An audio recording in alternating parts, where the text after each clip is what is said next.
미카엘과 그의 사자들 교회 173번째 설교를 시작하겠습니다.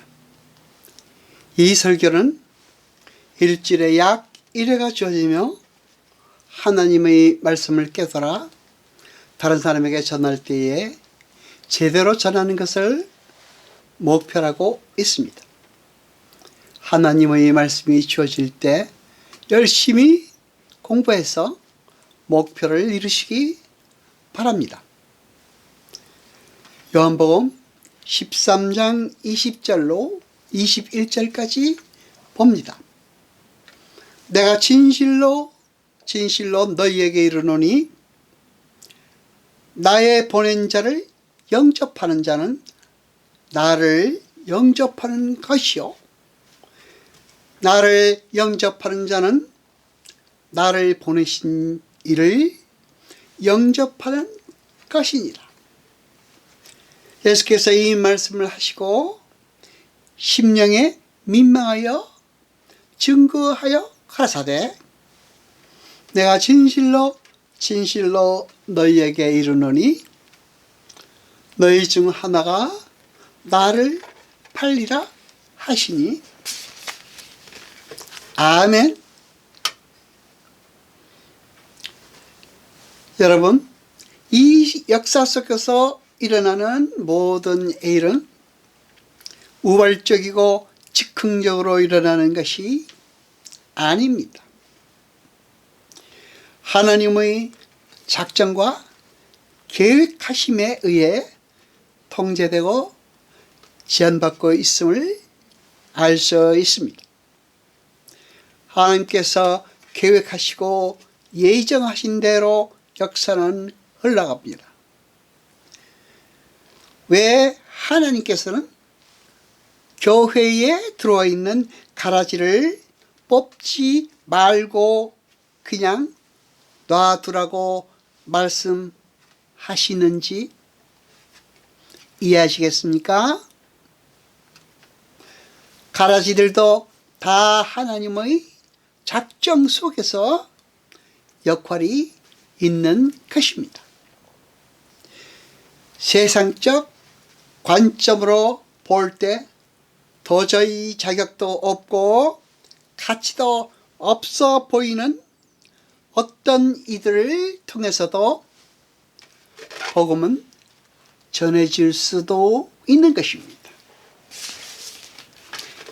성경에 기록되어 있는 애굽의 바로나 페르시아 왕 고레스, 대제사장 가바야 등도 하나님의 도구로 쓰여서 구속사에서의 한 역할식을 해낸 것입니다.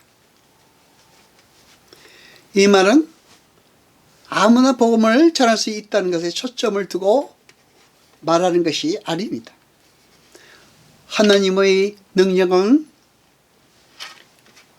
마귀까지도 도구로 쓰실 수 있을 만큼 전능한 분임을 말씀드리는 것입니다. 하나님은 전지전능한 분이신 것입니다. 하나님은 이렇게 당신의 일을 성취하시는 데에 있어서 그 어떤 것도 들어서 사용하실 수 있는 분인 것입니다. 그렇습니다. 그래서 겉보기에 하나님께서 쓰신다고 해서 모두 하나님이 택한 자일 수는 없습니다. 여러분이 다 잘 알고 계시는 예수님을 판 유다는 하나님이신 예수님과 3년 반을 교제했고 함께 먹고 마시며 모든 강화나 가르침을 다 들었던 사람이었습니다. 그럼에도 그는 그 스승을 팔아버렸습니다. 그렇지요? 여러분, 마귀가 뭡니까? 마귀는 어떠한 세력이나 지향성을 상징하고 있는 것입니다.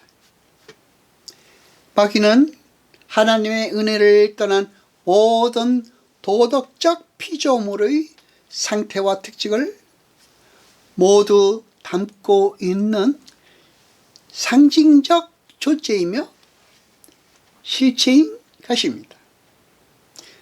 그러니까 마귀가 들어간 유다의 모습은 바로 예수를 믿기 전의 죄인들의 모습이며, 예수를 믿고 난 후에도 옛사람이라는 형태로 남아있는 죄의 잔재의 모습인 것입니다.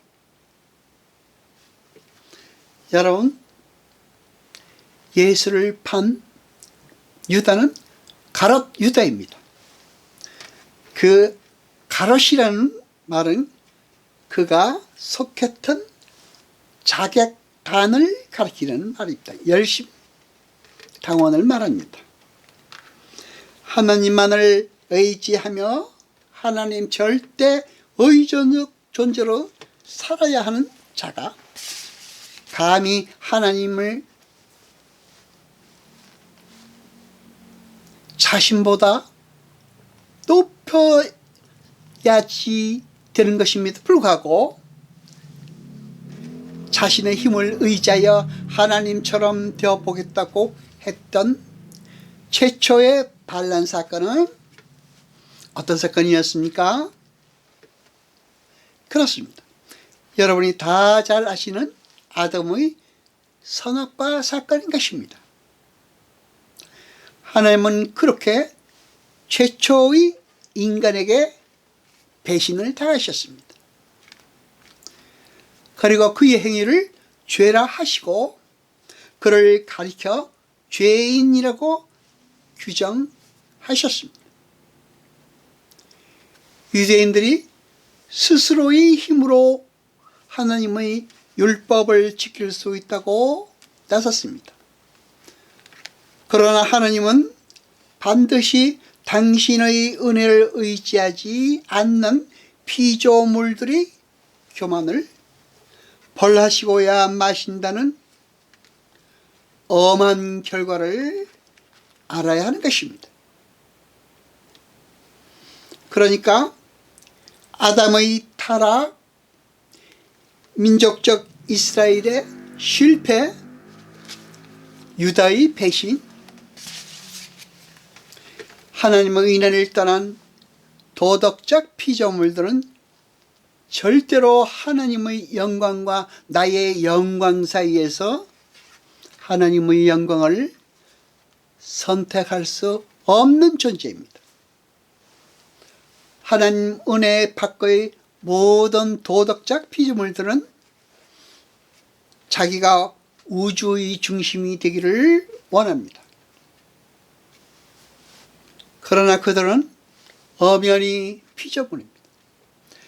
그래서 하나님의 은혜의 생명력을 충만하게 공급받아야만 존재가 가능하고 행복과 기쁨과 만족 안에 거할 수 있습니다. 그러나 그들에게서 하나님의 은혜가 떠나면 그들은 티끌에 불과합니다.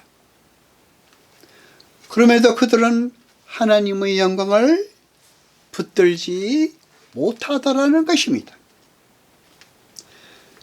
그러니까 하나님의 백성이 타락 가능한 아담에서 타락 불가능한 하나님의 자녀로 새롭게 창조된 것이 이 역사의 존재 목적인 것입니다.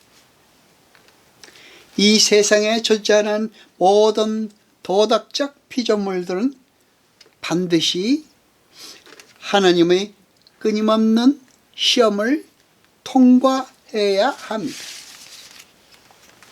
그중 시험에 떨어진 자는 지옥으로 유기되고 하나님의 은혜로 시험에 통과한 자들이 천국으로 들어가게 된 것입니다. 그래서 성경은 하나님의 시험이 복된 것이며 마땅히 기뻐해야 할 것이라고 말씀하십니다. 왜냐하면 그 시험을 거치지 않고 천국에 이를 수 있는 존재는 하나도 없기 때문입니다. 야고보서 1장 2절로 4절까지 봅니다. 내 형제들아, 너희가 여러 가지 시험을 만나거든 온전히 기쁘게 여기라.